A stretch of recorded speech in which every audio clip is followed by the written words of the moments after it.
तुळजापुरात अतिक्रमणाविरोधात नगरपालिकेची मोठी कारवाई।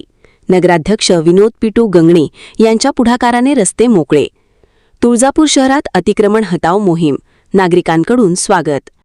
तुळजापूर शहरातील वाढत्या अतिक्रमणामुळे वाहतूक कोंडी, नागरिकांना होणारा त्रास आणि पादचाऱ्यांच्या सुरक्षेचा प्रश्न गंभीर बनला होता। याची दखल घेत नगराध्यक्ष विनोद पिटू गंगणे यांनी स्वतः पुढाकार घेत शहरातील मुख्य रस्ते, बाजारपेठ व सार्वजनिक ठिकाणांवरील अतिक्रमण हटाव मोहीम राबवली। नगरपालिकेच्या पथकाने पोलीस प्रशासनाच्या मदतीने शहरातील विविध भागात कारवाई करत रस्त्यावर ठेवण्यात आलेले साहित्य, हातगाड्या, अनधिकृत फलक व अडथळे हटवले। या मोहिमेमुळे अनेक ठिकाणी वाहतुकीला मोकळा श्वास मिळाला असून नागरिकांनी समाधान व्यक्त केले आहे। नगराध्यक्ष विनोद पिटू गंगणे यांनी सांगितले की शहर स्वच्छ, सुंदर आणि वाहतुकीस सुरळीत ठेवण्यासाठी अतिक्रमण हटविणे आवश्यक आहे। व्यापाऱ्यांनी व नागरिकांनी नियमांचे पालन करून प्रशासनाला सहकार्य करावे असे आवाहनही त्यांनी केले।